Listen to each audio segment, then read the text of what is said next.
Hello friends, आज हम लोग मराठी आंतर भारती इयत्ता 10वीं का lesson number 4 children of haven इसका एक्सप्लेनेशन स्टडी करेंगे। इसकी ऑथर है रेणू गावस्कर। इस लेसन में क्या है, प्रस्तुत पाठात लहानग्या जहिराला बूट मिळवून देण्याची अलीची धडपड दिसून येते। इस लेसन में छोटी सी जहीरा को बूट लाकर देने की उसका भाई अली है उसकी धड़पड़ दिख कर आती है। यानी ये दो छोटे बहन भाई थे, तो इनकी ज़िंदगी बहुत मुश्किल में थी, गरीब थे, तो उनका ये स्टोरी है उनके बारे में। तसेच त्याला आलेले अपयश मनाला चटका लावून जाते और उसको बूट लाके देने में उसको अपयश होता है, यानी नाकाम हो जाता है, और ये मन को चटका लावून जाते, यानी बहुत दिल को लगती है ये बात, बहुत दुख होता है दिल को। गरीब कुटुंबातील अली आणि जहीरा या भावंडांच्या निरागस प्रेमाचे चित्रण या पाठात केले आहे। तो गरीब परिवार के अली और जहीरा, ये भावंड यानी भाई बहन, इनके निरागस प्रेम की यानी इनोसेंट लव की चित्रण इस पाठ में किया गया है। तो चिल्ड्रन ऑफ हेवन ही चित्रपट कथा आहे अली आणि जहीरा या दोन भावंडांची। चिल्ड्रन ऑफ हेवन ये एक फिल्म है, दो भाई अली और जहीरा इनके बारे में। एका अतिशय गरीब घरातली पाठीला पाठ लावून आलेली ही भावंड, एक बहुत ही गरीब फैमिली में पाठीला पाठ लावून आलेली, यानी एक दूसरे के पीठ से पीठ लगाकर आना, यानी मुहावरा है, मतलब एक के पीछे एक पैदा हुए थे जल्दी जल्दी। मोठा अली तीसऱ्या इयत्तेत शिकतोय, तो बड़ा उसमें से अली था जो 3rd स्टैंडर्ड में सीख रहा था। तर जहीरा नुकतीच पहिलीत गेली होती और जहीरा अभी रिसेंटली 1st क्लास में गई थी। मुळात हातावरचं पोट असलेल्या घरातील गृहिणीला जहीराच्या आईला असं दुखणं जडलंय की घरात येणाऱ्या तुटपुंजिया रकमेतले बरेचसे पैसे औषध पाण्यात जात आहेत। तो मुळात हातावरचं पोट असलेल्या, ये भी वाक्प्रचार मुहावरा है, यानी बहुत गरीब, रोज खाना रोज कमाना, रोज कमाना रोज खाना, इस तरीके के जो गरीब लोग होते हैं, ऐसे ये परिवार था। और इसकी जो घर की गृहिणी थी, गृहिणी यानी वो घर की माँ, उसकी जो अली और जहीरा की जो माँ थी, घर का काम जो करती थी, जहीराच्या आईला, जहीरा की जो माँ थी, उसको असं दुखणं जडलंय, उसको ऐसी बीमारी लग गई है कि घरात येणाऱ्या तुटपुंजिया रकमेतले, के घर में आने वाले तुटपुंजिया रकमेतले, यानी बहुत कम पैसा, गरीब लोग थे, बहुत कम कमाई थी, उसमें से भी क्या हो जाता था, बरेच से पैसे औषध पाण्यात जाता है, उसके भी बहुत सारे पैसे उसकी दवा में खर्च हो जा रहे हैं। पहले ही गरीब है, ऊपर से दवा में पैसे खर्च हो जा रहे, तो और भी उनके पास पैसे कम है। पुन्हा आई सतत आजारी असल्यानं या दोन्ही मुलांना घरच्या बाहेरच्या कामाची आघाडी सांभाळावी लागते, ते वेगळंच। और फिर माँ क्योंकि बीमार रहती है, तो इन दोनों छोटे बच्चों को घर के बाहर के काम में भी आघाडी सांभाळावी, यानी वो अपने जिम्मे लेना पड़ रहा है, जिम्मेदारी उठानी पड़ रही है, वो अलग। आणखी एक सांगायचं राहिलं ते म्हणजे जहीरा अलीला एक तान्हुला भावंडही आहे। और एक बात कहने की रह गई कि जहीरा और अली को एक छोटा भाई भी है। मात्र अशी प्रतिकूलता असली तरी हे कुटुंब मोठ्या आनंदात आहे। अच्छा, इतनी प्रतिकूल परिस्थिति में भी, प्रतिकूल अनफेवरेबल कंडीशंस में भी ये फैमिली बहुत खुशी से रह रही है। खास करून अली आणि जहीराची अगदी गट्टी आहे। खासकर अली और जहीरा की तो एकदम बेस्ट फ्रेंडशिप है।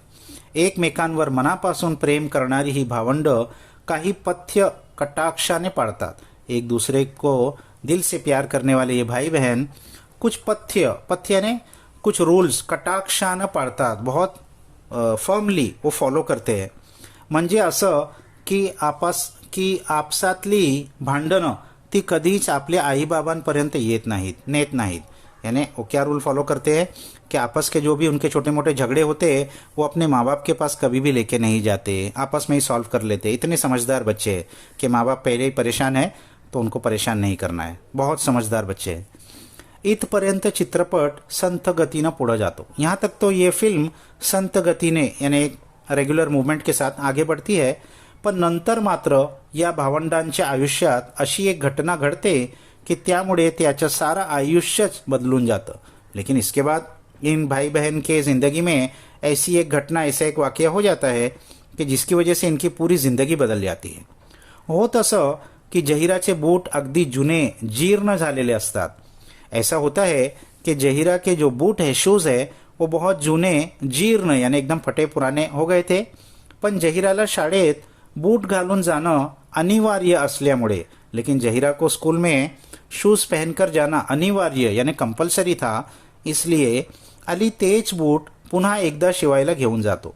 अली वही बूट फिर से एक बार सिलने के लिए लेकर जाता है. त्याच वेळी आईनं उधारीवर भाजी आणायला सांगितल्यानं जहीराचे बूट दुकानाच्या दर्शनी भागातल्या एका खोबनीत ठेवून अली आत जातो. उसी वक्त उसकी माँ उसको उधारी पर भाजी लाने के लिए भी कहती है. तो जहीरा का बूट दुकान के दर्शनी भाग, दर्शनी यानी फ्रंट साइड में एक खोबनीत यानी दीवार के अंदर एक कोई वॉल विंडो के जैसा बना हुआ था, उसमें रख के वो जाता है अंदर. उधारीवर कांदे बटाटे मागितल्यानं अलीला अर्थातच दुकानदाराची बोलणी खावी लागतात, क्योंकि उधारी पे वो कांदा और बटाटा मांग रहा था, तो इसीलिए उसको दुकानदार की बोलनी खावी लागते, यानी बहुत बातें सुननी पड़ी. बुरा भला दुकानदार ने कहा उसको. बाहर येतो तर बूट गायब झालेले असतात. जब बाहर आता है तो वो बूट गायब हो चुके होते हैं. कचरा गोळा करणारे लोग ते टाकाऊ बूट गाडीत टाकून देतात. जो कचरा जमा करने के लिए लोग आए थे, उन्होंने उस बूट को समझा कि फेंकने के लिए रखा हुआ है जुना पुराना बूट, वो उन्होंने अपनी गाड़ी में उसको डाल दिया. अलीला कमालीचा धक्का बसतो. अली को तो एक बहुत शॉक लग जाता है. घरी आल्यावर घडलेली सर्व हकीकत तो जहीराला सांगतो. घर पे आने के बाद जो कुछ हुआ हकीकत वो जहीरा को बताता है. आता बूटच नसल्यानं जहीरानं शाळेत जायचं कसं? अब बूट नहीं है तो अब जहीरा स्कूल कैसे जाएगी? हा यक्ष प्रश्न दोघा भावंडांपुढे उभा राहतो. ये एक बहुत मुश्किल सवाल दोनों भाई बहनों के सामने खड़ा हो जाता है. पुन्हा आई वडिलांपाशी यातला काही सांगायची सोय नसते. अब माँ बाप के पास ये बात बताने की कोई सोय नहीं थी. उनको पहले से ही मालूम था कि वो नहीं दिला पाएंगे. त्यांच्यापाशी पैसे नसल्याने त्यांना बूट तर घेऊन देत येणार नाहीतच. अब उनके पास तो पैसे थे नहीं, तो बूट तो हमको दिला नहीं पाएंगे. त्याचं त्यांना दुख होईल और इस बात का उनको दुख होगा अशी भीती ही दोघांना वाटत असते. ये डर भी इन दोनों को लगा था, इसलिए इन्होंने माँ बाप से कुछ नहीं कहा. दोघं खूप विचार करतात. दोनों बहुत सोचते हैं. शेवटी अली या संकटातून मार्ग काढतो. आखिरकार अली इस मुश्किल से रास्ता निकालता है. जहीराची शाळा सकाळची आहे. जहीरा की स्कूल सुबह की है, तर अलीची दुपारची आहे और अली की दोपहर की है. जहीरानं सकाळी अलीचे बूट घालून जावेत व दुपारी धावत येऊन अलीला ते बूट द्यावेत. जहीरा सुबह में अली का बूट पहनकर जाएगी और दौड़कर आकर अली को वो बूट देगी व अलीनं ते बूट घालून शाळेला धावत सुटायचं असं ठरतं और अली फिर वो बूट पहनकर स्कूल को दौड़ते हुए चला जाएगा, ऐसा वो लोग फैसला करते हैं. अलीच्या सुपीक डोक्यातून निघालेला हा काहीसा वेगळंच तोडगा निभावताना या भावंडांना रोज नव्या संकटाला समोर जावं लागतं. अब अली के सुपीक डोक्यातून यानी इंटेलिजेंट माइंड से निकले हुए इस अलग ही तोड़गा यानी एक उपाय, एक सोल्यूशन को निभाते हुए इन दोनों भाई बहन को रोज नए नए मुसीबत का सामना करना पड़ता है. रोज शाळा सुटल्यावर जहीरा कितीही जीव तोड़ून घरी पड़त सुटली, रोज स्कूल छूटने पर जहीरा कितना भी फास्ट घर पे दौड़कर आती थी, तरी ती अलीला वेळेत बूट आणून देऊ शकत नाही. फिर भी वो अली को वक्त पर बूट लाकर नहीं दे पाती थी. छोटी बच्ची थी. परिणामी अलीला शाळेत पहुंचायला रोजच उशीर व्हायला लागतो. तो ॲज अ रिझल्ट अली को स्कूल पहुंचने में रोज उशीर यानी लेट होता था.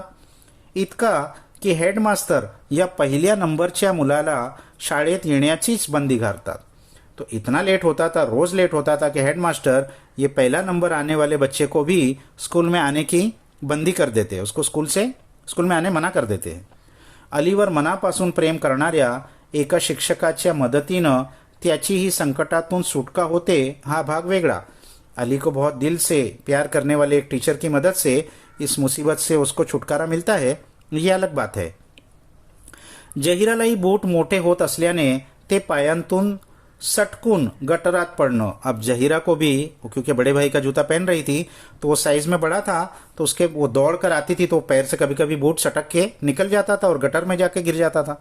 अशा तिला घाबरवून टाकणाऱ्या घटना घडतात त्या वेगळ्याच.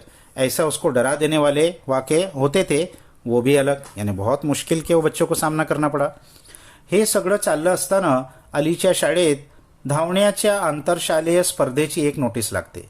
ये सब हो रहा था. इसी बीच में अली के स्कूल में इंटर स्कूल रनिंग कॉम्पिटिशन का एक नोटीस लगता आहे. सुरुवातीला अलीचं त्या सूचना फलकाकडे लक्षच जात नाही. शुरू में तो अली का उस सूचना फलक यानी नोटीस बोर्ड की तरफ ध्यान ही नहीं जाता. जहिराचे बूट हरवल्यापासून ज्या अडचणींना अलीला तोंड द्यावं लागतंय त्यानं त्याची व्यग्रता इतकी वाढली आहे की धावण्याची स्पर्धा तर सोडाच, त्याच्या अभ्यासातही लक्ष नसतं. जब से जहीरा का बूट गुम गया है हरवने टूलूज, उस वक्त से इतनी मुश्किलात अली को आई है कि उसका वो बहुत व्यग्रता इतकी वाढली है, उसका इतना बिजी हो गया है वो कि धावण्याची स्पर्धा तर सोडाच, अरे रनिंग कंपटीशन तो छोड़ो, उसका तो अभ्यास यानी पढ़ाई में भी ध्यान नहीं लग रहा है. अचानक स्पर्धेतील 3ऱ्या नंबराच्या विजेतेला बूटांची जोड़ी बख्शीस म्हणून मिळणार. अचानक इस कंपटीशन में जो 3rd नंबर पर आएगा उसको बूट की जोड़ी बख्शीस इनाम मिलेगी असल्याचं अली वाचतो. ये अली रीड करता है आणि अक्षरशः अंतर्बाह्य थरारून जातो और उसका पूरा अंदर बाहर थ्रिल से एक्साइटमेंट से काप उठता है. कसंही करून शर्यतीत भाग घेऊन 3रा नंबर मिळवायचा व जहीराला बुटांची जोड़ी मिळवून द्यायची असा तो निश्चय करतो. किसी भी तरीके से इस कंपटीशन में भाग लेकर और 3रा नंबर लाना है और जहीरा को बूट की जोड़ी लाकर देना है, ऐसा वो फैसला करता है. बुटांची जोड़ी बख्शीस म्हणून मिळणार हे वाचल्यावर अलीच्या मनात विचार येतो तो जहीराचा. बूट की जोड़ी इनाम में मिलेगी, ये जब वो रीड करता है तो अली के मन में सिर्फ जहीरा का ख्याल आता है. स्वतःचा विचार एक क्षण ही त्याच्या मनात येत नाही. अपने खुद के बारे में एक लम्हे के लिए भी वो नहीं सोचता. शर्यतीचा दिवस उजाडतो. अब कॉम्पिटिशन का दिन आ जाता है. शाळांतून मैदानावर धावण्याच्या स्पर्धेत भाग घेण्यासाठी येणाऱ्या मुलांची झुंबड उडते. स्कूल से मैदान पर दौड़ने की स्पर्धा में भाग लेने के लिए आने वाले बच्चों की झुंबड उडते यानी गर्दी जमा हो जाती है. कितीतरी मुलं श्रीमंत घरातली असतात. बहुत सारे बच्चे उसमें से श्रीमंत यानी अमीर घराने के थे. त्यांच्या पालकांनी मुलांसाठी नवीन बूट, शर्ट, ग्लूकोजचे पाउडर अशा गोष्टी आणलेल्या असतात. उनके पालक यानी उनके पेरेंट्स ने बच्चों के लिए नए जूते, शर्ट, ग्लूकोज का पाउडर ऐसी बहुत सारी चीजें लाई थी. मुख्य म्हणजे मुलांना प्रोत्साहन द्यायला ते स्वतःच आलेले असतात. और मेन चीज ये थी कि बच्चों को प्रोत्साहन यानी एनकरेजमेंट देने के लिए वो खुद आए थे. अलीपाशी मात्र यातलं काहीच नसतं. अली के पास इसमें का कुछ भी नहीं था. ना कोई सामान, ना उसके माँ बाप आए थे. त्याचे आई वडील शर्यत पाहायला येऊ शकलेले नसतात. उसके माँ बाप ये कॉम्पिटिशन देखने नहीं आ सके थे. खरं तर अलीनं शर्यतीत भाग घेतलाय हे सुद्धा त्यांना माहीत नसतं. असल में तो अली ने इस कंपटीशन में भाग लिया है ये भी उनको पता नहीं था. शर्यत सुरू होते. कंपटीशन स्टार्ट होता है. मैदानावर मुलं धावायला लागतात. मैदान पर बच्चे दौड़ने लगते हैं. प्रचंड कोलाहल सुरू होतो. बहुत शोर शराबा शुरू हो जाता है. हळूहळू शर्यतीचा जोर सर्वांच्या अंगात भिनायला लागतो. आहिस्ता आहिस्ता इस कंपटीशन का जोर सबके जिस्म में घुसने लगता है यानी एक्साइटमेंट होने लगते हैं. 5-7 मुलं शर्यतीत अग्रेसर राहतात. 5-7 बच्चे शर्यत में अग्रेसर यानी सबसे आगे आगे रहते हैं. त्यात 1 नंबर अलीचा असतो. उसमें पहले नंबर पर अली होता है. सुरुवातीपासून अलीनं शर्यतीतलं आपलं स्थान टिकवून ठेवलं आहे. शुरू से ही अली ने कंपटीशन में अपना जो पोजीशन है पहला नंबर वो टिका के रखा है. गेल्या महिन्याभरातील सतत शाळेत धावत येण्याची सवय अलीला यावेळी खूप उपयोगी पड़त आहे. पिछले 1 महीने से स्कूल रोज वो दौड़ के आता था तो ये हैबिट अली को बहुत काम आ रही है. उसकी प्रैक्टिस हो गई थी. पण अली सारखा पहिला येतोय लेकिन अली कंटिन्यूस पहले नंबर पे ही है उसकी पोजीशन. आपलं 3 नंबरचं स्थान टिकवून धरण्यासाठी त्याला धडपडावं लागते. अपने 3रे नंबर का स्थान टिक्का के रखने के लिए उसको धडपड करनी पड़ रही है. म्हणजे पहिला 2रा नंबर येण्या इतका पुढे जायचं नाही आणि 5वा 6वा येण्या इतकं पाठी राहायचं नाही. मतलब पहला 2रा नंबर आ जाए इतना आगे भी नहीं जाना है और 5वां 7वां नंबर आ जाए इतना पीछे भी नहीं रहना है. अशी दुहेरी कसरत करत अली धावतोय. ऐसा दोहरा कसरत करके अली दौड़ रहा है. दोनों चीज का ध्यान रख के वो दौड़ रहा है. शेवटी एकदाची शर्यत संपते. एट लास्ट वो कॉम्पिटिशन खत्म होता है. एकच जल्लोष होतो. एक ही लोगों का चिल्ला पुकार होती है. अली तर इतका दमतो की त्याला जवळपास भोवळच येते. अली तो इतना दमतो यानी थक जाता है कि उसको जवळपास भोवळच येतो. उसके आंखों के सामने अंधेरा छा जाता है. उसको चक्कर के जैसा आता है. थोडासा भानावर आल्यावर सगळ्यांत आधी अली मोठ्या आशेने शिक्षकांना विचारतो। थोड़ा सा भानावर यानी थोड़े उसके समझ आने पर, होश में आने पर अली सबसे पहले बहुत आशा से, बहुत उम्मीद से टीचर को पूछता है, सर मी तिसरा आलो ना? सर मैं तीसरा नंबर पर आ गया ना? शिक्षकांना त्याच्या या प्रश्नाचा अर्थच कळत नाही। टीचर को तो उसके इस सवाल का मीनिंग ही समझ में नहीं आता है। ते उलट मोठ्या कौतुकानं अलीला तो तीसरा नसून पहिला आल्याचं सांगतात। वो बहुत कौतुक एप्रिशिएशन से अली को, अरे तुम तीसरा नहीं पहला नंबर आए हो, ऐसा बताते हैं।